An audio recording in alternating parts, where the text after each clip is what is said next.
आप तंत्र को मानते हैं? आप मुझे ये बताइए, भारतवर्ष में कौन तांत्रिक नहीं है? प्रधानमंत्री, मुख्यमंत्री, सारे ही तांत्रिक हैं। पूरा तंत्र ही तो चल रहा है ये। कोई पैरानॉर्मल किस्सा? बहुत सारे। मैं तो 32 साल से फील कर ही रहा हूँ। देखिए, उसका मैं आपको एविडेंस भी दे सकता हूँ। यहाँ जब मैं आया तो यहाँ मुझे 5-5, 6-6 इंच के कुछ लोग घूमते हुए दिखाई दिए।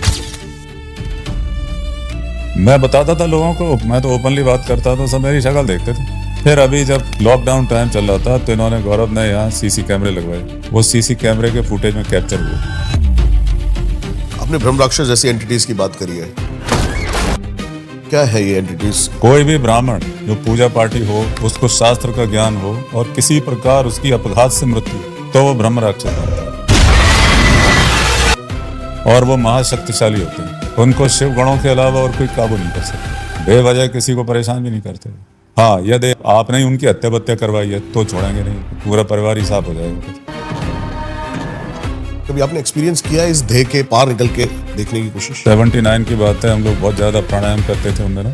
तो एक दिन रात को जो सूक्ष्म शरीर है वो स्थूल से बाहर निकल गया। तो जब आप अपनी फिजिकल बॉडी को बाहर से देखेंगे तो आपको बिल्कुल अच्छा नहीं लगेगा उसको देख के। उसमें एक विशेषता देखी कि अल्सेशियन कुत्ते ने मुझे देखा। उस दिन मुझे पता पड़ा कि कुत्ते तो देख ही सकते हैं सूक्ष्म शरीर को। वो दौड़ता हुआ मेरे पास आया और मेरे आर पार निकल गया। तो उस शौक से मैं वापस अपने स्थूल शरीर में आया। तो जैसे बाबा जी अमर हैं, इमॉर्टल हैं, तो क्या वो फिजिकल फॉर्म में है या फिर? 2 अप्रैल 1988 को रात को 2 बजे किसी ने दरवाजा खटखटाया। मैं उस समय अपनी योग साधना कर रहा था। इरिटेशन में दरवाजा खोला तो एक बहुत ही तेजस्वी एक खड़े हुए थे सामने। मैं कौन? तो बोले। नमस्कार दोस्तों, आज दारियल पर एक ऐसे योगी आए हैं जिनका सफर बिल्कुल अलग है। एक सोल्जर बनना चाहने वाले इंसान से लेकर एक ऐसे योगी तक जिन्होंने मौत के परे का सच खुद अनुभव किया। ये वो व्यक्ति हैं जिन्होंने बाबा जी महाराज के 5th लिनेज में क्रिया योग का ज्ञान पाया और जिनसे जुड़े हैं chakras, kundalini, life after death और एस्ट्रल एक्सपीरियंस जैसे रहस्य। इन्होंने बाबा जी के 2 बार दर्शन किए हैं, अपने आश्रम में पैरानॉर्मल एक्सपीरियंसेस फेस किए हैं और कहते हैं कि इन्होंने अश्वत्थामा और ब्रह्म राक्षस जैसे एंटिटीज का भी सामना किया है। आज हम उनसे समझेंगे क्या है परमात्मा, क्या है कुंडलिनी, क्या होता है मरने के बाद और क्या कोई इंसान बिना गुरु के मोक्ष पा सकता है। गाइस, ये पॉडकास्ट सिर्फ एक इंटरव्यू नहीं, एक स्पिरिचुअल जर्नी है और मैं हूं दीप वर्मा और आप देख रहे हो द रियल वन। शुरू करते हैं। सबसे पहले गुरुजी आपको कोटि कोटि प्रणाम। Thank you. आपका सफर जानना है कि कैसे आप एक सोल्जर बनने निकले और कैसे अध्यात्म में आए आप? शुरू में मिलिट्री में जाने की एक तमन्ना थी, महत्वाकांक्षा थी। तो एनसीसी वगैरह में बड़ा नाम हुआ। मैं एमपी स्टेट का बेस्ट शूटर भी हुआ कैंप शूटिंग में। 76 में नेशनल्स में रनर अप भी आए। उसके बाद मेरा इंडियन मिलिट्री एकेडमी के लिए सिलेक्शन हुआ इलाहाबाद एसएसबी बोर्ड से।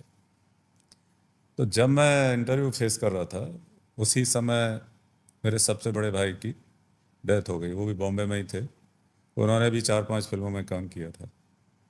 बाद में प्रिंसेस जामनगर से शादी की, लेकिन बहुत यंग एज में हार्ट अटैक से उनकी डेथ हुई। मुझे बताया नहीं। जब लौट के आए तो एक सदमा तो लगता है, ये हीरो ही थे वो। उसी समय हमारे कुछ रिश्तेदारों ने, जिस दिन उनकी 13वीं थी, उसी दिन एक शादी की और मुझे ज़बरदस्ती उसमें खींच के ले गए। मैं उसी समय लौट के आया हूँ सेलेक्ट होके एक्जिलरेशन के साथ। घर में आके खबर पड़ती है कि बड़े भाई नहीं रहे। उसी समय निकट के रिश्तेदार शादी कर रहे हैं किसी की, वो ज़बरदस्ती ले गए। तो एक मेरे ये नहीं समझ में आया कि अपने भाई के जाने पे मैं दुखी हूँ या किसी कजिन की शादी में खुश हूँ। तो वहाँ से लाइफ एंड डेथ को लेके एक बड़ा गंभीर चिंतन शुरू हुआ। और आप भी इस ट्रॉमा से निकले। उसके बाद एक्चुअल आदमी सोबर हो जाता और बहुत गहरी सोच उसकी शुरू हो जाती। उसी दौरान 1979 में ऑटोबायोग्राफी ऑफ योगी योगानंद परमहंस की पढ़ने को मिली। उसको पढ़ के तो आग ही लग गई एकदम। मुझे लगा कि तो बड़ी जानी पहचानी सी इसमें चीज़ें हैं। फिर गुरु की खोज हुई। तो 3 साल खोजने के बाद फिर बनारस में श्यामाचरण लाहिड़ी के ग्रैंडसन सत्यचरण लाहिड़ी से उनकी कृपा मिली मुझे, उन्होंने मुझे अपना शिष्य स्वीकार। वहाँ से फिर योग साधना शुरू हुई 1 अक्टूबर 1982 से। ठीक है। 19 क्या लगा आपको, क्या है परमात्मा? योग से मिले, ध्यान से मिले? मैं तो बिल्कुल ग्रास रूट लेवल का आदमी हूँ, ज़मीन से जुड़े हुए आदमी हूँ, और मेरी सिंपल अप्रोच है, यह शरीर आपका मेरा पार्थिव शरीर कहा जाता है अर्थली बॉडी, इसके अंदर आत्मा है। इससे मुझे ये लगता है कि जो पृथ्वी है इसके अंदर भी जो आत्मा है वही हमारे लिए परमात्मा है। जितने भी विषय आपको स्कूल कॉलेजों में पढ़ाए जाते हैं वो पृथ्वी के नेचर के अलग अलग एंगल्स को ही तो हमसे इंट्रोड्यूस करा रहे हैं। फिजिकलिटी फिजिक्स, केमिकल चीज़ें केमिस्ट्री, इनके ऊपर रहने वाले समाज की स्टडी सोशोलॉजी, इनके कंटूर्स और इनका कैसा स्वरूप है ज्योग्राफी, सारी एजुकेशन तो इनके अलग अलग एंगल की एजुकेशन ही तो है। और ये लिविंग प्लेनेट है, डेड तो है नहीं तो हम लोग इनके ऊपर जीवित नहीं होते। सारी चीज़ आपको जो भी कुछ है वॉट एवर पृथ्वी से ही प्राप्त होती है। तो जो इनकी मेन जो कॉन्शियसनेस है या जो इनकी भूदेवी की आत्मा है, मेरे हिसाब से वही परमात्मा है। क्या बात। गुरु जी, परमात्मा, मैं आपसे पूछना चाहूंगा कि लाइफ आफ्टर डेथ क्या, जैसे मैं बहुत जानना चाहता हूँ बिकॉज ऑफ परी, क्योंकि मैं अभी तक उभरा नहीं हूँ और मैं कहीं ना कहीं बहुत सारी जिज्ञासाएं हैं। तो जाने के बाद क्या वो हमारे आसपास मौजूद हैं या कोई शरीर ले लेती हैं? लाइफ आफ्टर डेथ क्या है? लाइफ आफ्टर दैट एक्चुअली एक बहुत बड़ा रहस्य है। सारे धर्म जितने भी आज तक हैं संसार में, सब डेथ के बाद लाइफ को स्वीकार करते हैं। सभी कहते हैं स्वर्ग नरक के जो कंसेप्ट हैं वो लाइफ कंटिन्यूज आफ्टर डेथ। तो किसी भी इवन भूत प्रेत का भी अस्तित्व इस बात को कंफर्म करता है कि जीवन के बाद, मरने के बाद लाइफ कंटिन्यू रहती है। अच्छा, पर यह भी एक बात है कि यहाँ मरने वाले को अपने यहाँ संस्कृत में प्रेत कहते हैं, हालांकि उसका अर्थ लोग दूसरी तरह लेते हैं, पर any dead person is called प्रेत। हम सब भविष्य के प्रेत ही हैं, कोई अमर नहीं है, तो सबको वहीं जाना है एक दिन। यहाँ एक और एक रहस्यमय बात है जो मेरा ध्यान गया उस पर। मर्दों के बारे में तो बड़े बड़े वर्णन है कि वो स्वर्ग गए या नरक गए, और जितने भी स्वर्ग हैं आप उनका वर्णन पढ़िए तो मेल ओरिएंटेड ही हैं सारे।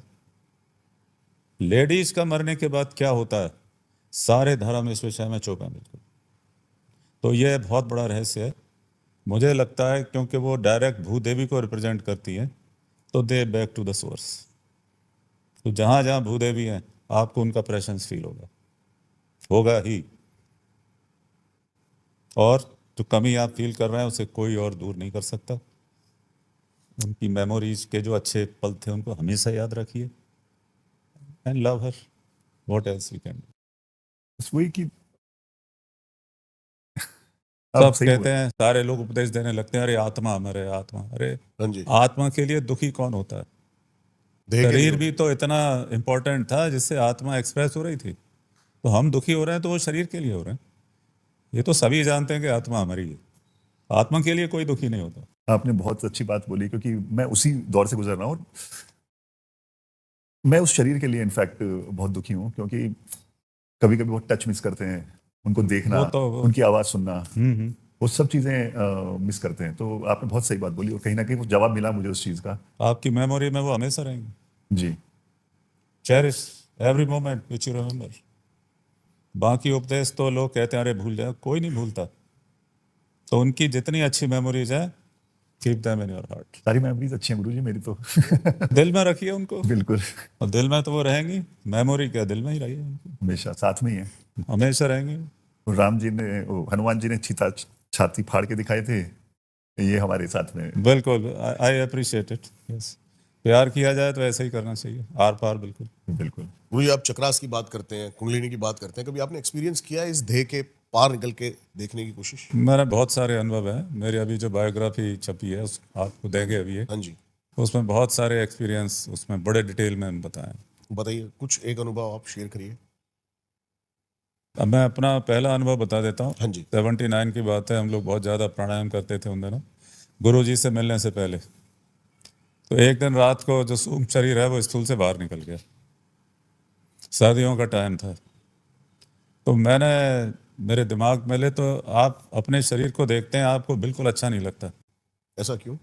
जैसे आप तो प्रोफेशनल्स हैं, पहली बार जब आपने अपनी वॉइस की रिकॉर्डिंग सुनी होगी तो आप पहचान नहीं पाए होंगे कि हाँ, बहुत गंदी लगी थी। लगी थी ना। हाँ जी। तो जब आप अपनी फिजिकल बॉडी को बाहर से देखेंगे तो आपको बिल्कुल अच्छा नहीं लगेगा उसको देख के, ये होता ही है।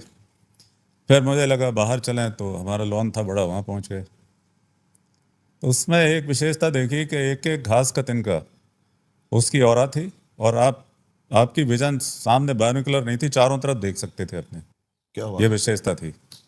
उस समय भी मेरे पास कुत्ते थे, वे बैक से कुत्तों को पालते हुए 50 साल हो गए। अल्सेशियन कुत्ते ने मुझे देखा।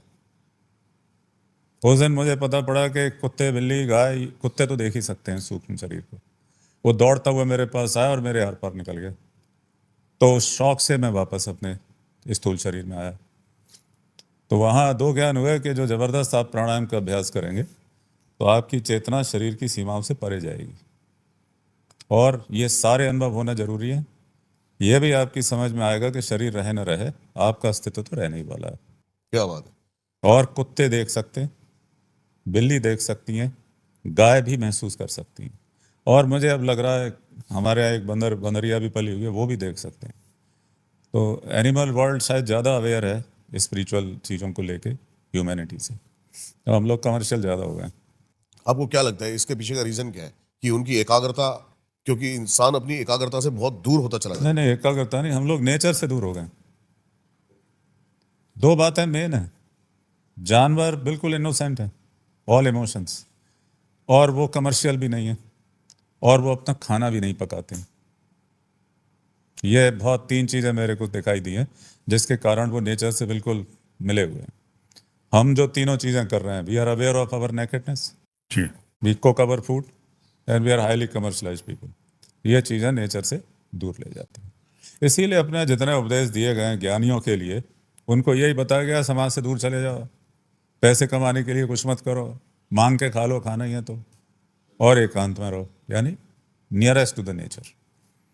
तभी आपको इस तरह की अवेयरनेस बढ़ेगी। अवेयरनेस बढ़ाने की सारे सिद्धांत हैं। तो आप ये मानते हैं कि अपनी सांसारिक संसार में रहते हुए, अपनी जिम्मेदारियां पूरा करते हुए आप साधना नहीं कर सकते हैं, या उस नहीं, लेवल तक नहीं पहुंच सकते? हमारी परंपरा में तो यही माना गया है। बाबा जी महाराज ने जब लाड़ी महाशय को क्रिया योग दिया तो वो साधारण एक जो घर गृहस्थी वाला आदमी था उसके लिए उन्होंने द्वार खोले। हालांकि इसमें मेरा एक और चिंतन है, हम लोग चाहे जितनी मीठी मीठी अच्छी बातें करें, पर आप मानेंगे कि एक अकेली लड़की के लिए गुरु की खोज करना खतरे से खाली नहीं है। मानते हैं इस बात को? बाबा जी ने गृहस्थों को योग विद्या देने से क्या किया, उन्होंने महिलाओं के लिए पूरा रास्ता खोल दिया। वो अपने पति के साथ, बेटे के साथ, पिता के साथ, भाई के साथ, चाचा के साथ सीख तो सकती हैं आके सेफली। बिल्कुल। बात सेफ्टी की और डिग्निटी की है। और ये तो अपन जानते ही हैं कि अकेले महिला के लिए ठीक गुरु की खोज करना खतरों से खाली नहीं है। तो इस बात का ध्यान रखते हुए बाबा जी ने 1861 में ये विद्या दी। और फिर एक बात यह है कि जो अन्न की शुद्धि कहते हैं ना, आपने सुना ही होगा, अन्न की शुद्धि, अपनी मेहनत से कमाए हुए पैसे से जो अन्न होता है वही शुद्धता है। क्या बात है। तो वो इस परंपरा में आप स्वावलंबी रहिए, अपना धन कमाइए, उससे रोटी कमाइए, अपने परिवार की देखरेख करिए, और रात को कमरा बंद करके योग साधना करिए। टाइम मैनेजमेंट की बात है, टाइम मैनेजमेंट की बात है। और आपका एम्बिशन, महत्वाकांक्षा कितनी है, बहुत कुछ उस पर डिपेंड करता है। प्रायोरिटीज और टाइम मैनेजमेंट, ये सब चीजें आपको। हाँ, आप अच्छा, फिर मैं देखता हूँ जो आदमी जॉब में रहता है उसका रूटीन तो कम से कम बना ही रहता है। सही कह रहे हैं आप। इसीलिए रिटायरमेंट के बाद ज़्यादातर लोगों को अटैक आने लगते हैं, क्योंकि रूटीन टूट जाता है। तो मेजर पॉइंट है वो। आपसे एक बहुत नौसिखिया सवाल पूछूंगा। पूछिए कि मुझे बहुत ज्यादा ज्ञान नहीं है, हमें भी नहीं है, गलत फहमी मत रहिए। अभी चक्रा और कुंडलिनी की बात की भाई ने, तो इन दोनों में अंतर क्या है?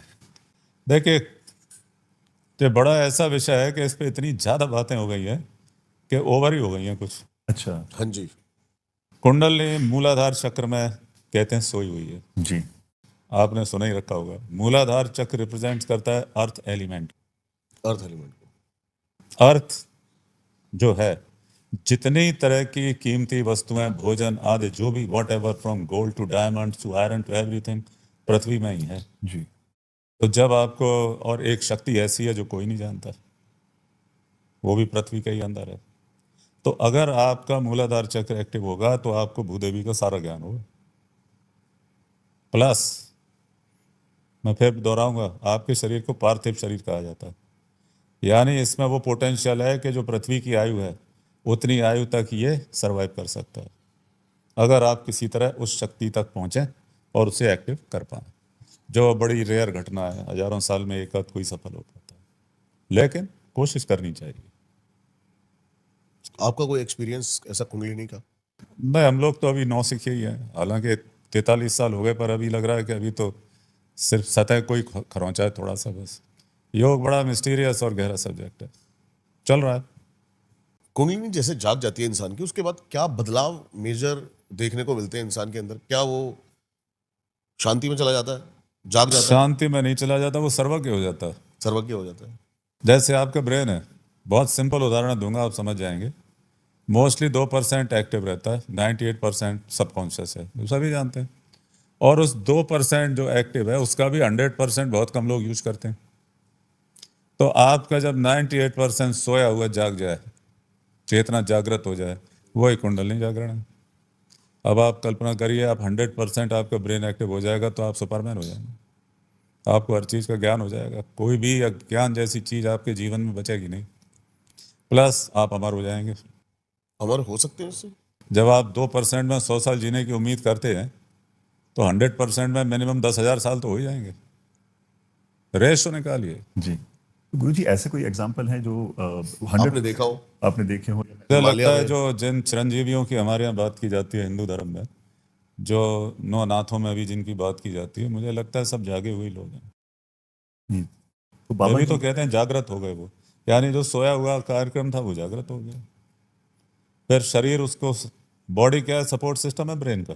जी जी तो अगर 100% ब्रेन जगेगा तो उसके हिसाब से शरीर भी प्रिपेयर्ड होना चाहिए। तो इट गोज टुगेदर। जैसे वर्कआउट करते रहिए, जी, वो तो एक लाइफस्टाइल बन चुकी है। वो प्रिपरेशन है, क्या पता क्या हो कल को। बिल्कुल सही कहा आपने। क्या बात है। तो जैसे बाबा जी अमर हैं, इमॉर्टल हैं, तो क्या वो फिजिकल फॉर्म में है या फिर? मुझे 2 बार सौभाग्य मिला है उनके दर्शन करने का, आज क्या बात फिजिकल फॉर्म में है। प्लीज शेयर कीजिए वो एक्सपीरियंस अगर कर सकते हैं आप तो। नहीं, मैं तो किताब में भी लिखा है, मैं कई बार बोला। हमारे गुरुजी का देहांत हुआ जनवरी 87 में। जी मुझे अपना उत्तराधिकारी उन्होंने 28 अप्रैल 84 में घोषित ही कर दिया था। फिर भी आप जानते हैं कि गुरु चले जाएं, कई बार ऐसी बातें आती हैं कि गुरु से ही डिस्कस हो सकती हैं, तो बहुत एक टेंशन की स्थिति बनी, एक डिप्रेशन तो बनता ही बनता है। तो मैं किसी काम से बनारस गया हुआ था, तो वहाँ एक काशी मोक्ष भवन है, वहाँ रुके हुए थे। तो BHU के कुछ प्रोफेसर लोग, कुछ शिष्य लोग, ये सब दिन में आए चले गए। 2 अप्रैल की रात को, 1988 को रात को 2 बजे किसी ने दरवाज़ा खटखटाया। मैं उस समय अपनी योग साधना कर रहा था, तो बड़ा इरिटेशन हुआ कि 2 बजे कौन आ गया, जबकि आश्रम का लॉकआउट हो जाता है। इरिटेशन में दरवाज़ा खोला तो एक बहुत ही तेजस्वी एक खड़े हुए थे सामने। आधी बाँह की उनकी कमीज़ थी, क्रीम कलर की, जैसे बंगाली लोग पहनते हैं उस तरह की डिज़ाइन थी, और धोती पहने हुए थे। अंधेरा था बाहर कॉरिडोर में, तो जटाएं मुझे एकदम समझ में नहीं आई। मैं कौन? तो बोले जैसे तुम बाबा जी के नाम से जानते हो। ये सुन के एक शौक तो लगता ही है। फिर उनकी ऑरा दिखाई दी तो मैं नर्वस भी हो गया, डर भी गया, प्रणाम किया उनको। अंदर आए वो, करीब 40 मिनट रहे वो, और योग साधना के संबंध में जो भी मिसिंग लिंक्स थी हमारे साथ, वो उन्होंने मुझे बताई। और एक विशेष योग साधना सिखा के उन्होंने कहा कि ये 57वें जन्मदिन की रात से शुरू करना। नोट डाउन करा उसको, चले गए। पीछे मैंने जाना चाहा तो उन्हें रोक दिया। तो उसके बाद तो फिर नींद वीद सब उड़ी गई, वो मैंने लिख भी लिया था। उसके बाद एक्स्ट्रा ऑर्डिनरी डेवलपमेंट हुए। 88 के इससे शुरुआत हुई। 92 मैंने गीता की पूरी यौगिक व्याख्या डिक्टेट करा दी केवल 21 दिन में। एक ब्लास्ट सा हो गया दिमाग में। तो वो चला सारा कार्यक्रम। फिर 11 साल पहले 57वें जन्मदिन से वो विशेष जो साधना उन्होंने बताई थी वो भी शुरू कर दी। वो है तो बहुत कठिन, पर उसके भी बड़े एक्स्ट्रा ऑर्डिनरी रिजल्ट्स अनुभव में तो आ ही रहे हैं। आगे क्या होगा? अच्छा, उसके बाद यहाँ 21 दिसंबर 95 को एक बार और आए इसी स्थान पर। उसके बाद 30 साल हो जाएंगे अब दिसंबर में, उसके बाद उनके दर्शन अभी तक नहीं। फिजिकल फॉर्म में एनीवेयर फ्रॉम 25 से 35 साल के बीच में वो विजुअली दिखाई देते हैं, और सांचे में ढला हुआ उनका शरीर है। तो हम लोग जिमिंग वगैरह करते रहे तो अच्छा, अभी दिसंबर में जब वो आए थे तो बेयर बॉडेड थे, सिर्फ एक सफ़ेद रंग का अंगोछा उन्होंने बीच में लपेटा हुआ था। तो बेयर बॉडेड थे, 2 घंटे अंदर वाले कमरे में बैठे, तो मुझे टाइम मिला फिजिकल स्टर। आप कसरत करते हैं तो ये ध्यान सबसे पहले जाता है देख के। जी। तो उनका सीना भी होगा 48 से 50 इंच के बीच में होना चाहिए, कमर बहुत पतली है, भरा हुआ शरीर है, यानी मस्कुलर नहीं है बॉडी बिल्डरों जैसे, इस सांचे में ढले हुए हैं। बैठे हुए। और उनके सामने डर लगता है, आप नर्वस भी हो जाते हैं बहुत ज़्यादा। वो एनर्जी को संभाल। बहुत कठिन है उसको टॉलरेट कर पाना। बिल्कुल। उनके आने के बाद यहाँ सब कुछ बदल गया। ये बहुत ही भयानक जगह थी, और पूरी मिट्टी बिल्कुल एसिडिक थी, नागफनी उगती थी, छत पर गिद्ध बैठते थे। उसके बाद सब खत्म, बाढ़ आ गई, पूरी मिट्टी रिसाइकिल हो गई, हम लोग पेड़ लगाने लगे, तो आप इतनी हरियाली देख पा रहे हैं। पहले कैक्टस और कांटों के अलावा यहाँ कुछ नहीं था। यही तो पूछ, गुरु की कृपा है ये भी कि उन्होंने यहाँ के दर्शन दिए। आश्रम की हिस्ट्री क्या है, क्योंकि इतना खूबसूरत नहीं, आश्रम। आश्रम नहीं है, ये मेरा घर है। जी, घर है मतलब आपका जो ये। इसका इतिहास ये है, ये भरतपुर राजवंश का शमशान है, जी। और यहाँ भगवान कृष्ण की महारानियों 16,000 से 100 महारानियों का यहाँ अंतिम संस्कार हुआ है। ये आपको कथा श्रीमद् भागवत महात्मा मिल जाएगी, भागवत के एंड में मिलेगी। तो इनके कोई गुरु थे भरतपुर राजाओं के, उन्होंने कहा कि हर राजा को मरने के बाद एक बार नरक देखना पड़ता है, मरोगे तुम भी अमर नहीं हो, तो मोक्ष भूमि में अपना अंतिम संस्कार कराना, तो तुम्हें नरक नहीं देखना पड़ेगा। तो यहाँ 6 राजा और उनकी महारानियों का अंतिम संस्कार हुआ है, और थोड़े बहुत फैमिली के 20-22 लोगों का। तो ये बड़ी, क्या कहना चाहिए, कुख्यात जगह थी। यहाँ कोई अगर रुकता था तो या तो मरा हुआ मिलता था या बिल्कुल पागल हो जाता था। तो एबेंडेंट थी, छत पर गिद्ध बैठे रहते थे। आप मुझे देख रहे हैं, मैं 2 साल गिद्धों के नीचे सोया हूँ कमरे में, छत पर गिद्ध नीचे में। वो भी अजीब घटना है।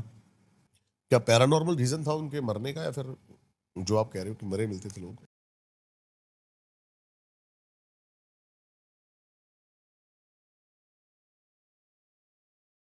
आपने कभी फील किया है ऐसा कोई पैरानॉर्मल किस्सा? बहुत सारे, बहुत। एक बताइए आप। देखिए, उसका मैं आपको एविडेंस भी दे सकता हूँ, इसीलिए मैं उसी बात को बताऊंगा। हाँ जी। यहाँ जब मैं आया तो यहाँ मुझे 5-5, 6-6 इंच के कुछ लोग घूमते हुए दिखाई दिए। ठीक है, मैं बताता था लोगों को, मैं तो ओपनली बात करता था, तो सब मेरी शक्ल देखते थे। फिर अभी जब लॉकडाउन टाइम चल रहा था तो इन्होंने, गौरव ने यहाँ सीसी कैमरे लगवाए। वो सीसी कैमरे के फुटेज में कैप्चर हुए। वो फुटेज आपको आपकी बातचीत खत्म होगी तब दिखाएंगे। तो मेरे ख्याल से जिस चीज़ का एविडेंस है वही बताना ठीक है, बाकी फिर कथाएं तो बहुत सारी हैं। आपको लगा कि आपके ऊपर कोई ऐसी चीज ने अटैक करने की कोशिश करी हो, या फिर? भूत प्रेतों ने मेरे ऊपर कभी अटैक नहीं करे, जिंदे लोगों ने जरूर करे। और आप मानेंगे कि जो मरी गया है वो आपको क्या नुकसान पहुंचाएगा। जीवित आदमी ज़्यादा खतरनाक होते हैं, उनसे सावधान रहना चाहिए। जैसा आपने भी कहा कि आप बाहर घास में गए तो आपका घास का ऑरा दिख रहा था सूक्ष्म शरीर में सूक्ष्म शरीर में, और बाबा जी का भी आपको ऑरा दिखाई दिया। जबरदस्त। तो ये कोई एक विद्या है, साधना है, जिससे ऑरा? ये साधना नहीं है, ये तो एक आपके डेवलपमेंट का एविडेंस है। ठीक है। और जितने लोग हमारे शिष्यों में क्रिया योग कर रहे हैं वो सब ऑरा देख सकते हैं। ये मेरी तरफ से गिफ्ट है उनको। कभी मूड ठीक होगा तो आपको भी दिखा देंगे क्या है। मैं तो पूछने वाला था। मूड की बात है, मूड होना चाहिए, it's never on demand. Mood ठीक है तो देख लो। यहाँ भी बहुत सारे लोग बैठे हैं जो देखे हुए हैं। तो आपको हमारे ओरे में ऑरा कैसा महसूस हो रहा है? मुझे अच्छा लग रहा है बात करने में, इसका मतलब है और ठीक है। ऑरा ठीक है। चलो पास हुए। नहीं, और एक बात है, प्रेम का अनुभव अच्छी ऑरा वालों को ही होता है, या ये कहिए प्रेम का अनुभव जिन्हें होता है उन्हीं की ऑरा अच्छी होती है। बिल्कुल सही कह रहे हैं आप। प्रेम, रेयर चीज है इस संसार में, प्रेम ही प्रार्थना है। रेयर है। तो गुरु जी, हम आप गुरु वर्ड बोलते हैं, शिष्य बोलते हैं, गुरु और शिष्य का संबंध के बारे में आप क्या बोलना चाहेंगे? तो अरे मैं बता दूंगा, क्योंकि हमारे पुराने शास्त्रों में भी लिखा हुआ है, हमारे गुरु भी बोलते थे। मैं आपके सामने बोल देता हूँ उसको। संस्कृत का श्लोक तो मुझे पूरा याद नहीं है, हिंदी अर्थ उसका याद है। गुरु और शिष्य का संबंध 4 प्रकार का होता है। हाँ जी। गुरु गुरु है, शिष्य शिष्य। गुरु शिक्षा दे रहा है, शिष्य उसको सीख रहा है। फिर गुरु पिता, शिष्य पुत्र। तो पिता की तरह शिष्य की देखरेख करना, उसका पूरा केयर करना, उसको सपोर्ट देना, उत्साह देना, प्रोत्साहन देना, मौके पे मदद करना, ये भी गुरु का काम है। फिर गुरु और शिष्य मित्र भी है, क्योंकि सिर्फ मित्रों में ही रहस्य शेयर करे जाते हैं। फिर गुरु पुत्र के समान भी है, क्योंकि वो भी एक मनुष्य है। हो सकता है जीवन में उसके सामने कोई कठिनाई आए, किसी मदद की जरूरत पड़े, तब शिष्य को उसे अपना पुत्र समझ के उसकी मदद करनी चाहिए। क्या बात है। ये 4 प्रकार के संबंध गुरु शिष्य के हमारे शास्त्रों में बताए गए। बात करते करते एक जिज्ञासा और आई, मे भी नौसिखिया सवाल है ये भी, कि गुरु क्या शिष्य बनाने से पहले उनका टेस्ट लेते हैं? देखिए, वो सिर्फ मेरे ख्याल से जो प्रश्न होता है उससे सारा कुछ पता पड़ जाता है कि इस आदमी की जिज्ञासा किस स्तर की है। फिर मोटिव हमेशा प्राइमरी रहता है कि आप किस मोटिव से किसके पास क्या सीखने जा रहे हैं। अगर आपको जेब कतरी सीखनी है तो आप जेब कतरे को गुरु बनाएंगे। योग विद्या सीखनी है तो आप किसी योगी को ढूंढेंगे। ये मोटिव के ऊपर है सारा कुछ। पर्पस क्या है, पर्पस डिपेंड करता है। हाँ, मोटिव में नहीं रहेगा हमेशा। और मेरा अपने सब मिलने वालों से कहना है, जितनी स्टडी आप कर सकते हैं करिए सब्जेक्ट की, कोई कसर मत छोड़िए, होमवर्क पूरा करिए, तो आपको पता पड़ेगा कि कौन आदमी ठीक बात कर रहा है, कौन आदमी ठीक बात नहीं कर रहा है। होमवर्क नहीं होता तो बेवकूफ़ बनने की संभावना बड़ी प्रबल हो जाती है। हाँ, मेरे सवाल का जवाब एक्चुअली आपने दे दिया। मैं यही पूछने वाला था कि जैसे आज के संसार में बहुत सारे गुरु हैं, अब समझ में नहीं आता है कि किनको गुरु बनाया जाए, तो क्या शिष्य को भी गुरु का टेस्ट लेना चाहिए? नहीं, टेस्ट पहले वर्ड तो शिष्य नहीं, को अपना होमवर्क करना होमवर्क करना चाहिए, वही एग्जैक्टली। चाहिए और उसे ये एग्जैक्ट पता होना चाहिए कि वो क्या सीखना चाहता है। बहुत सारे लोग सिर्फ एक सुरक्षा के कारण आवरण आ जाए ऊपर से इसलिए ढूंढते हैं किसी को, जी, और फिर सुपरफिशियल है अपने उनका। सांसारिक समस्या उनके सामने बोलने लगते हैं। तो वो विद्या के जिज्ञासु नहीं है। विद्या वाले बहुत कम मिलते हैं, ज्यादा मिलते कहाँ। सुपरफिशियल है बेसिकली उनको। नहीं, पर टाइम पास तो हो ही रहा है सबका। कुछ नहीं मिल रहा तो मकसद तो है मन को समझाना, वो तो समझ ही रहे हैं। आपने अश्वत्थामा की भी बात करी है कि आपने उनको देखा है। वो हमारे पूर्वज भी हैं। मेरा भारद्वाज गोत्र है, हम लोग द्रोणाचार्य के ही वंशज हैं, तो अश्वत्थामा पूर्वज हैं। तो एक बार कृपा हुई है उनकी। क्या था वो किस्सा? बहुत अजीब किस्सा। मैं जिम में था शाम को, बाई चांस उस दिन मैं अकेला था, नहीं तो 2-4 शिष्य उस समय आ ही जाते हैं। तो एक आदमी अंदर आया, मतलब लार्ज बोन स्ट्रक्चर था लेकिन पतले से थे, और सफ़ेद बाल थे उनके, और जैसे पहाड़ी लोगों की दाढ़ी बहुत कम होती है वैसे थे। मैं बड़ा गर्म हो गया, चौकीदार कहाँ, ये कोई भी घुसा चला रहा है। 3-4 लोग बाहर खड़े थे बरामदे में। मैं, कौन? तो उनने ऐसे ओट पकड़ कर, अरे तू तो हमारा हनुमान है। हाँ, तो जैसे ही छुआ तो मुझे पता पड़ा कि ये कौन है। वो वेश बदले हुए थे, क्योंकि ओरिजिनल स्वरूप में तो उनका घूमना मुश्किल हो गया। और ये लोग सिद्ध लोग हैं, कैसा भी स्वरूप धारण करके, या समझ लीजिए कि मेकअप का इतना ज्ञान है कि कैसे भी बन के जा सकते हैं। फिर उन्होंने 1-2 बातें बताई और चले गए। गए भी उस साइड में जहाँ कोई रास्ता भी नहीं था। वो एक मेरे ख्याल से 5 मिनट की एक चीज हुई है वो। आपने ब्रह्म राक्षस जैसी एंटिटीज की बात करी है। क्या है ये एंटिटीज? गोस्ट एंटिटीज में सबसे टॉप पे आती हैं। ब्रह्मा, देखिए हम लोग भले ही यहाँ जितना ये माने कि सब जातियाँ समान है जो हैं, लेकिन सूक्ष्म जगत में बड़ा डिफ्रेंशिएशन है ये। कोई भी ब्राह्मण जो पूजा पाठी हो, उसको शास्त्र का ज्ञान हो, और किसी प्रकार उसकी अपघात से मृत्यु, तो वो ब्रह्म राक्षस बनता है। ठीक है।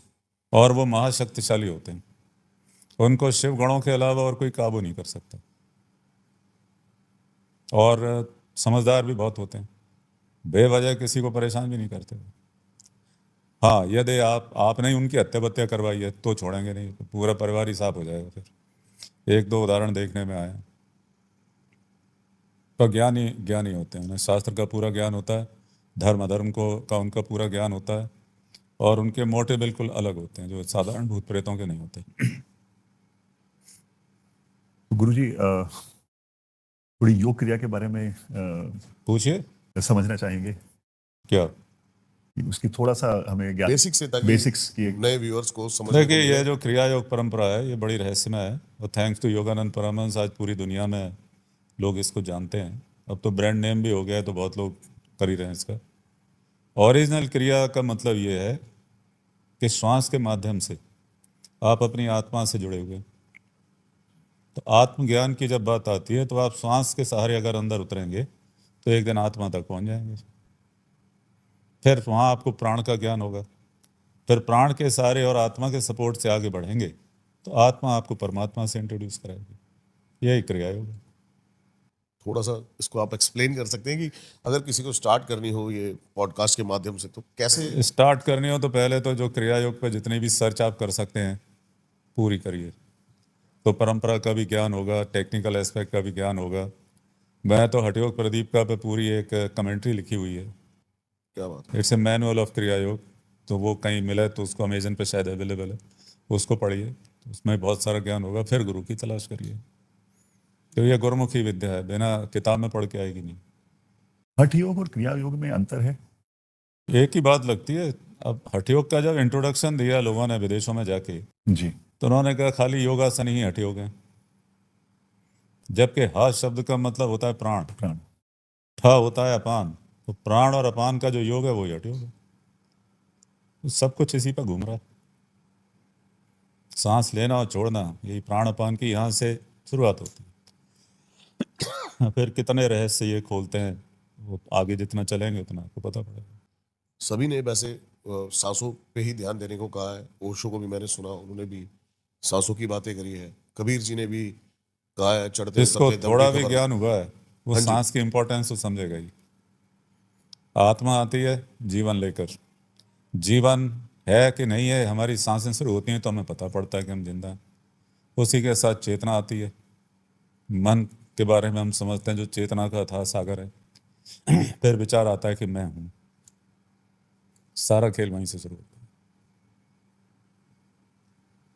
आपने कोई पुरानी बात आपने जब बोली कि जब हम सूक्ष्म से बाहर निकला था, तो मुझे अभी याद आया गुरुजी। 79 की बात है ये, बहुत साल हो गए।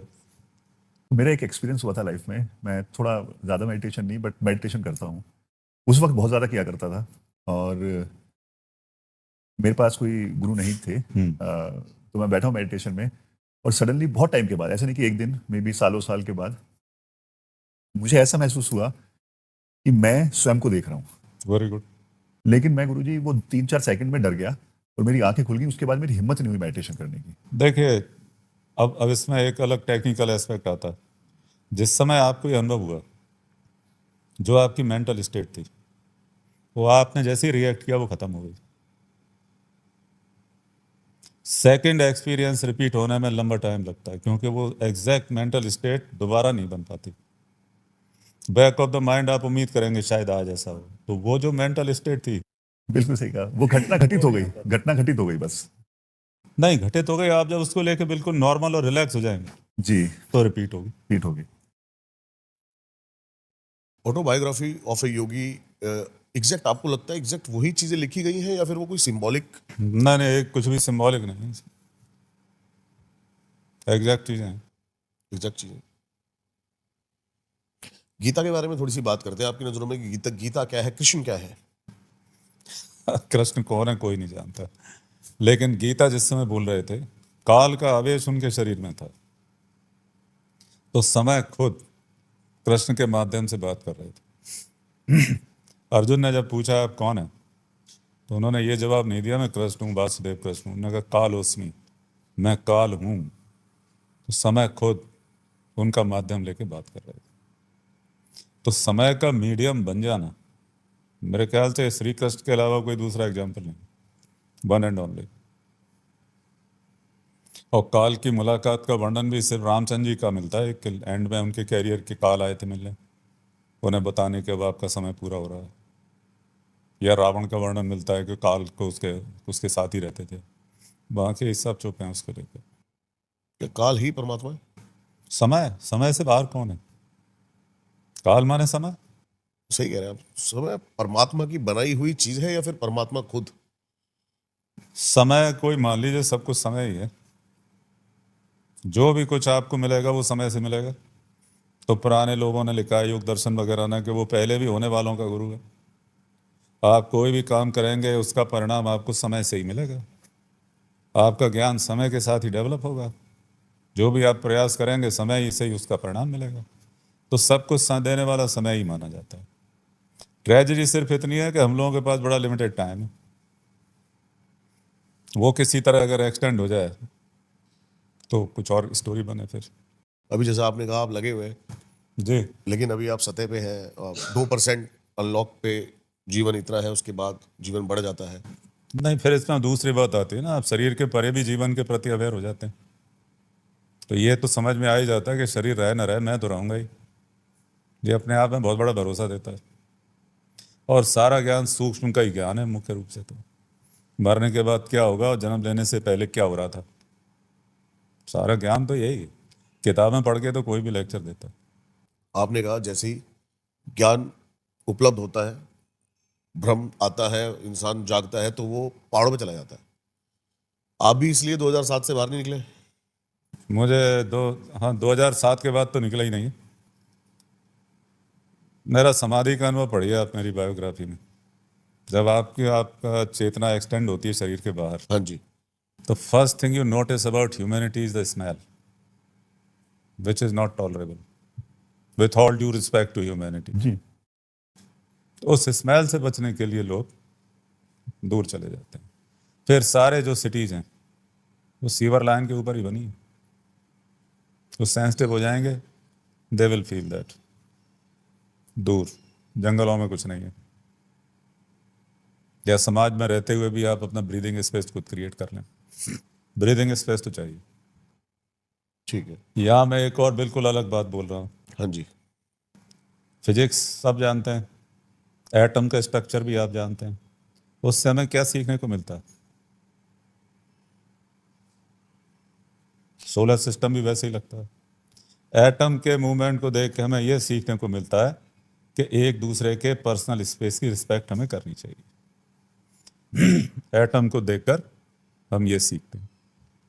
ठीक है, बहुत बहुत अच्छी बात कही है। ये शायद प्रोफेसर आइंस्टीन ने भी नोटिस नहीं करा। क्या बात है।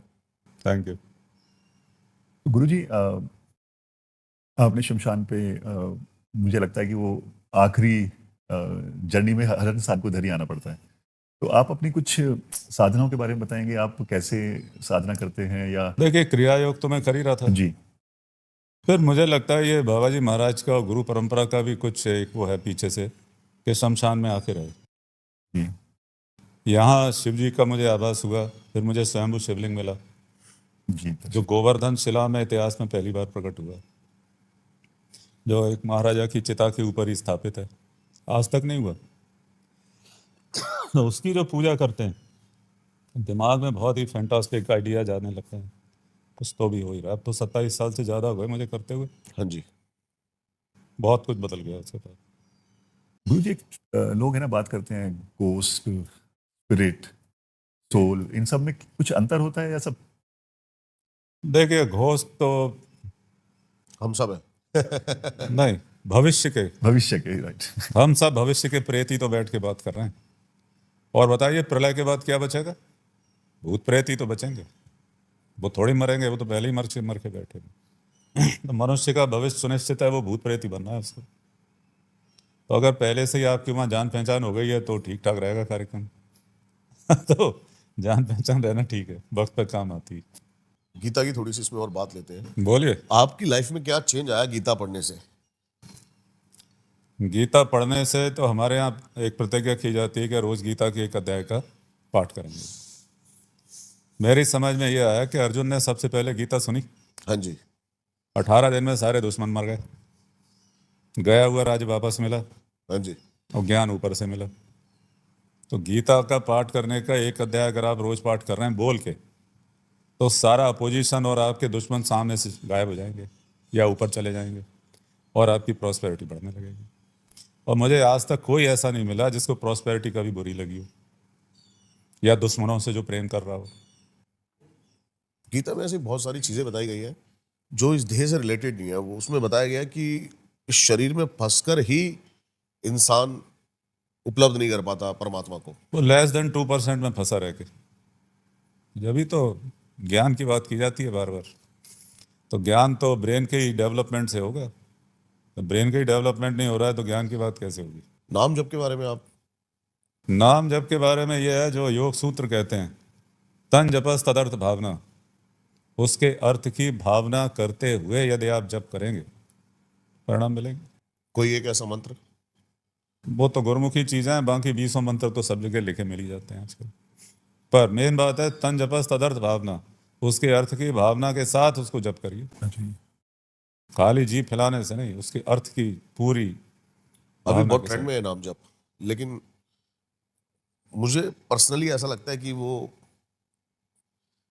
जैसा आपने बताया अभी, भावना उसके पीछे महत्व रखती है। अर्थ क्या है जो आप नाम जप रहे हैं, हम्म, उस नाम का एक्चुअल अर्थ क्या है, वो आपके मन में रहना चाहिए जप करते समय।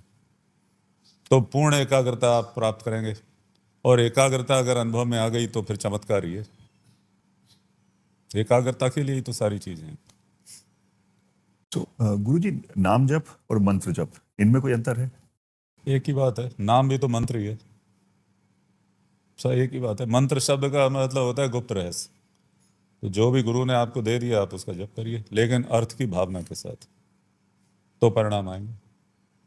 इंसान बिना गुरु के मोक्ष पा सकता है, आपको लगता है? देखिए, भारत में तो ये कहते हैं नुगरे की गति नहीं होती। हम लोग भारतीय हैं और हिंदू हैं, और इस बात का मुझे बड़ा गर्व है कि हम लोग हिंदू हैं, भारतीय हैं। तो यहाँ तो गुरु की जरूरत है। आप ये बताइए, आप अ आ इ ई भी बिना गुरु के नहीं सीख सकते, तो मृत्यु के बाद की स्थितियों का सारा ज्ञान बिना गुरु के आपको कैसे हो जाएगा? कोई तो चाहिए बताने वाला, अनुभवी व्यक्ति चाहिए। फिर यहाँ ये भी बात आती है कि खाली ABCD पढ़ लेने से आपको अंग्रेजी लैंग्वेज का ज्ञान नहीं हो जाएगा, वहां से तो शुरुआत होगी। ये भी ध्यान रखना चाहिए, तो बड़ा विस्तार है फिर। कुछ टिप्स देना चाहेंगे आप? आजकल बच्चे डिप्रेशन जैसी शब्दों का इस्तेमाल करते हैं, स्ट्रेस। मैंने यह देखा है, जो लोग शारीरिक एक्टिविटी से बिल्कुल दूर हो गए हैं, वो बहुत ज़्यादा इमोशनल हो जाते हैं, हाइपर, और डिप्रेशन तो एकदम तैयारी रहता है उनको पकड़ने के लिए। तो एक तो फिजिकल एक्टिविटी एक कंपलसरी होनी चाहिए जीवन में, एवरी डे। आप व्यायाम करिए, कोई स्पोर्ट खेलिए, कुछ करिए, आप एक्टिविटी चाहिए।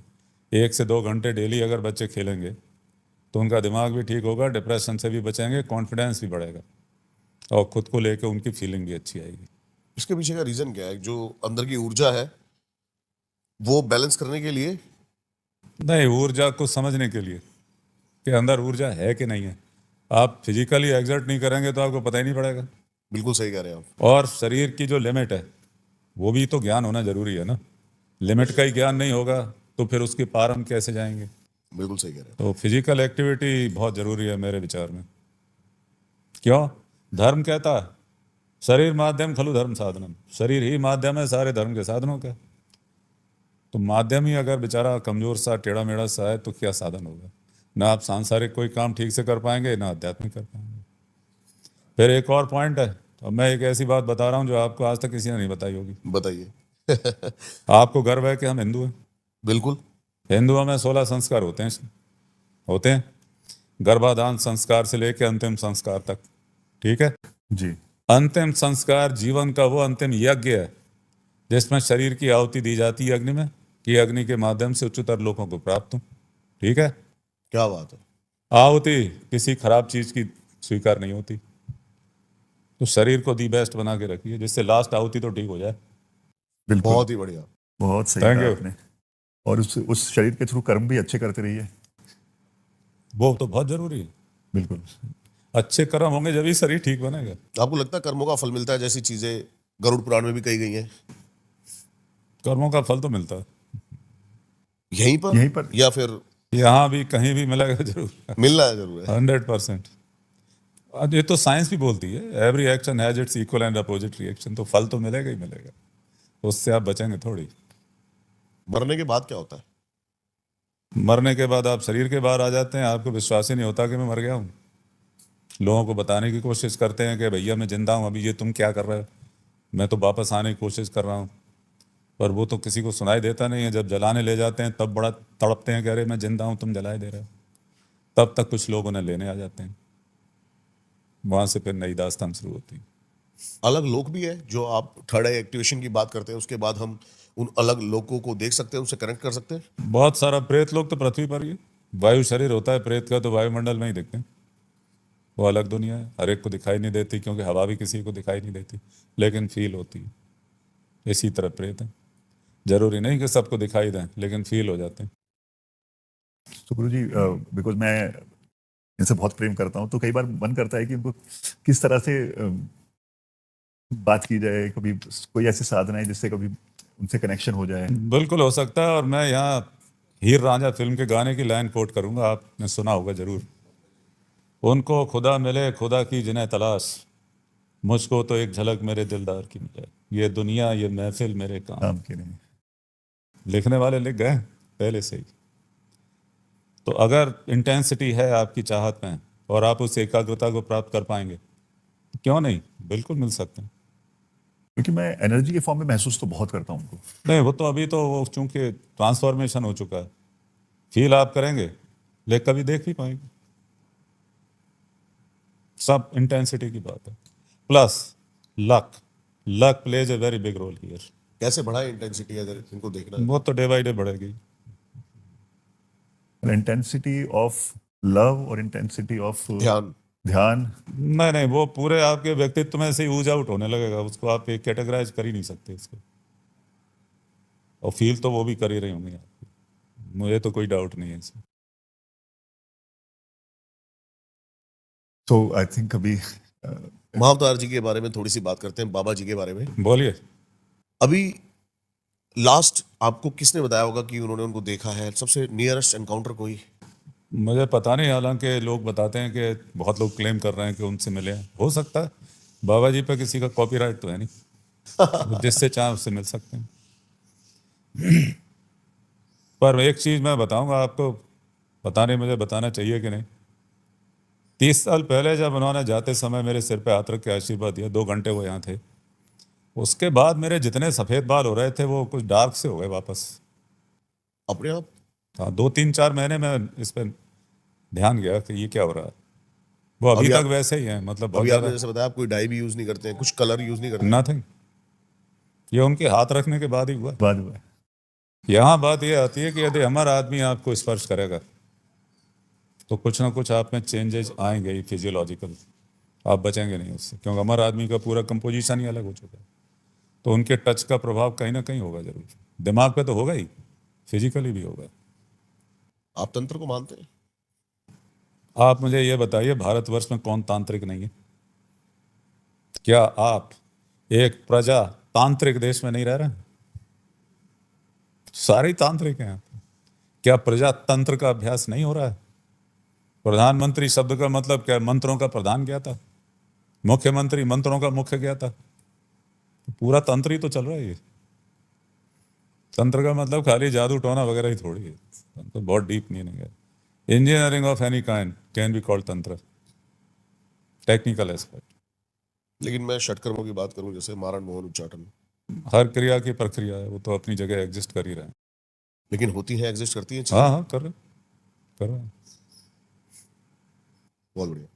अभी माता के दर्शन किए हमने, तो उनके बारे में कुछ बताएंगे? देखिए, 27 जनवरी 95, जी। जहाँ पहले उधर दरवाजा था, तो एक चौकीदार था किशन सिंह, वो एक शिवलिंग जैसी एक लाल रंग की चीज उठा के लाया। बोले देखिए गुरुजी क्या है। मैंने हाथ में लिया तो मुझे लगा इसको तोड़ दो, जमीन पे पटका, उसके 2 टुकड़े हुए, तो इतना सा उसमें एक फेस दिखाई दिया मूर्ति का। तो हमारी बहन थी उस समय, जीवित थी, अब तो देहांत हो चुका उनका। उन्होंने समझ लिया कि मोम और सिंदूर के अंदर ये प्रिजर्व है, तो उन्होंने उसको गर्म किया पानी में, तो वो सारी परतें लग गई और एक मूर्ति छोटी सी निकली, होगी करीब 401 ग्राम की। बड़ा अजीब। उसके बाद यहाँ कार्यक्रम शुरू हो गए। फिर 2016 में उसमें से आवाजाही के बड़ा स्वरूप बना के स्थापित करो, तो वो उसका रिप्ले का बड़ा स्वरूप है, 3.5 क्विंटल वजन है, प्योर गन मेटल की बनवाई है। छोटी मूर्ति अभी ऊपर मेरी पूजा में अलग रखी है। और हनुमान जी का, और क्योंकि हमने स्वर्ण ऊपर। कंचन वरण विराज सुवेसा, कानन कुंडल कुंचित केसा, सोने जैसा रंग है उनका। बिल्कुल। तो तो मैं तो अगर सोने जैसा है तो कंचन नहीं चढ़ा उनके ऊपर, तो साल में एक बार चोला चढ़ाते हनुमान जयंती पर, तो वो फिर इसीलिए वो कांच के अंदर है। और यहाँ पे मुझे इतनी शांति मिली हम लोगों को, हम बिल्कुल, में बहुत मैं बहुत तो अच्छा आपका लगा जिम आपसे भी बात यूज भी किया, करके। मैंने 2 सेट मारे वर्कआउट किया। ये दुनिया में एकमात्र जिम है जो शमशान के अंदर है, जी, तो बहुत बहुत कहीं नहीं मिलेगा। बिल्कुल सही कह रहे हैं आप। फोकस मिला जब जिम किया ना, 2-3 सेट किए मैंने, और बहुत फोकस के साथ। आदमी ग्राउंडेड तो हो ही जाता है। जी जी। फिर मैं देखता हूँ जितना आप मेंटल वर्क करेंगे मानसिक थकान जिम से दूर हो जाती है, तो दे कम्प्लीमेंट ईच अदर। तो गुरुजी आपका बस बहुत बहुत धन्यवाद बहुत करना बहुत धन्यवाद आपका, नहीं, मुझे तो बड़ा अच्छा लग रहा। मजा आया आपसे बात करके। Thank you. चाहिए। जिज्ञासा अभी और भी हैं, अगर आपका कभी वक्त मिला आप मैं तो कहीं जाता ही नहीं, तुम्हें मिलेगा तो हम आई एम ऑलवेज हियर। सामने ऊपर टेरिस पे वहां पे शूट करना चाहेंगे। कुंड है ना, कुंड के कुंड के बाहर सामने। तो कर लीजिए, अभी लाइट ऑन होंगी इस समय। गवर्नमेंट ने 8.5 करोड़ की लाइट लगाई है, फैसेट लाइटिंग। कभी दोपहर जो में करेंगे आपके पास नहीं नहीं, आके। दिन में तो दिखेगी क्यों, अभी ऑन हुई होगी वो जी जी। लाइटिंग, अभी बाहर जाएंगे दिखाई देगी आपको। तो हम नेक्स्ट टाइम है ना प्रॉपर एक सेटअप के साथ आएंगे। एक नज़र कर लीजिए, बहुत। हाँ जी, बिल्कुल बिल्कुल। जी जी, तो नेक्स्ट टाइम अगर जब भी आपका समय मिले, एनी टाइम, मैं तो कहीं नहीं जाता, तो हम आएंगे। और मेरे टाइमिंग आपको पता ही है, in between I am okay, बाकी मेरा बिजी टाइम है। ठीक है जी, बहुत बहुत बहुत बहुत बहुत धन्यवाद। धन्यवाद। नहीं, मुझे भी अच्छा लगा बात करके। धन्यवाद। और अगली बार शायद देखिए, कोशिश करेंगे कि इनके साथ और कहाँ तक। जहाँ चाह वहाँ रहा। जी बिल्कुल। देखिए हिंदी में ज़्यादा ठीक है, where there is will there is a way नहीं है, हाँ, जहाँ चाह वहाँ राह। यानी जहाँ चाहत है वही रास्ता है। बिल्कुल। क्या बात है, याद रखिए, फर्क है। प्रेम ही परमात्मा है, परमात्मा तक तो ले ही जाएगा, ये तो पक्की बात है। रास्ता तो है ही। है ही। बर्मन साहब ने सही लाइन गाई है, प्रेम के पुजारी हमें रस के भिखारी। हमें प्रेम के पुजारी। चलिए, मुझे बड़ा, मेरा तो एंटरटेनमेंट भी हुआ। Thank you. बहुत बहुत धन्यवाद गुरु जी, आप इतनी नहीं, सवाल आप आपने। ये बताइए, आज के ज़माने में बात करने का मौका मिलता ही कितनों को है? लोगों में डिप्रेशन ही इसीलिए कि उनकी कोई सुन ही नहीं रहा। जी बिल्कुल सही कह रहे हैं आप तो सुन तो रहे हो इतनी देर से मेरी बातें। आप। हम आपसे बात कर रहे हैं, सुनिए। चलिए, जो भी है, वॉटेवर। ज्ञान की बातें मतलब बहुत हुई हैं आज, चलिए, सब ज्ञान ही ज्ञान है। बहुत सारी जिज्ञासा भी शांत हुई है। चलिए, ये एक अच्छी बात है, अच्छी बात। और चलते चलते, एक सवाल आया। नहीं, एक चीज मैं बोल दूं जिससे भूल जाऊंगा। जी आपने शमशान में बैठ के पहली बार बात करी है कहीं? हालांकि मैंने बड़ा ग्लैमराइज कर दिया, शमशान लोगों को याद भी नहीं रहता। शमशान की सबसे बड़ी विशेषता क्या है जो मुझे यहाँ रहते रहते समझ में आई? नया कोई पैदा होता है ना कोई मरता है, इसीलिए शमशान में आके आदमी को शांति का अनुभव होता है और दिमाग अलग हो जाता है। बिल्कुल। बहुत ही बढ़िया बात। कोई जन्म नहीं लेता ना कोई मरता, सब बाहर से ही आते हैं। तो एक्सक्लूसिव है, इसीलिए शिव जी ने अपना घर बनाया इसको, ये भी याद रखना चाहिए। चलिए, चलिए इसी उस पे हम लोग बहुत बहुत धन्यवाद करना चाहेंगे। You are always welcome. मुझे तो अच्छा ही लग रहा है बात करके।